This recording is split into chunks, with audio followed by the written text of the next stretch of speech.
Shiv railway स्थानकाजवळ नवीन उड्डाण पूल बांधला जाणार आहे। जुन्या रेल्वे पुलाच्या जागी नवीन रस्ता आणि उड्डाण पूल होणार आहे। या ठिकाणी सातत्याने वाहतूक कोंडी निर्माण होत असते।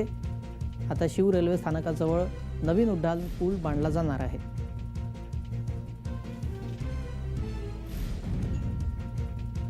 या संदर्भात अधिक माहिती देण्यासाठी आमचे प्रतिनिधी मनोज जयाळकर जोडले गेलेले आहेत। मनोज, काय या संदर्भात अधिक माहिती मिळालेली आहे? कशा प्रकारे हा पूल बांधला जाणार आहे? काय प्रस्ताव आहे?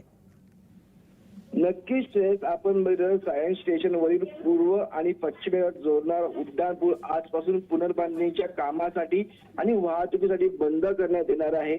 मध्य रेल्वे बृहन्मुंबई महानगरपालिकेच्या समन्वयाने शिव रेल्वे स्थानकावर जुन्या रेल्वे पुलाच्या जागी नवीन रस्ता उड्डाण पूल बांधण्यात येणार आहे। तसेच आपण बघितलं छत्रपती शिवाजी महाराज टर्मिनस ते कुर्ला दरम्यानच्या प्रस्तावित 5व्या आणि 6व्या मार्गाच्या कामात अडथळा निर्माण करत आहे। त्यामुळे जुना उड्डाण पूल बांधून पुनर्बांधणी करणे हे आवश्यक आहे। त्यामुळे नागरिकांना आता काहीसा त्रास सहन करावा लागणार आहे, कारण की या पुनर्बांधणीसाठी रेल्वेकडून मेगा ब्लॉक देखील घेण्यात येणार आहे। आणि आपण बघतो वाहतूक बंद केल्यानंतर 24 महिन्याच्या आत हा पूल पाडून पुन्हा बांधण्यात येईल असा मानस देखील महानगरपालिकेने करण्यात आलेला आहे। आणि या प्रकल्पाच्या खर्चासाठीचे 23 कोटी रुपये मध्य रेल्वे तर 24 कोटी रुपये बृहन्मुंबई महानगरपालिका उचलणार आहे। आणि नवीन उड्डाण पूल आपण बघितलं तर single span semi through girder 49 metre लांबीचा आणि 29 मीटर रुंदीचा आरसीसी स्लॅब पद्धतीचा हा पूल असणार आहे। त्यामुळे किमान 2 वर्ष तरी नागरिकांना या पुलासाठी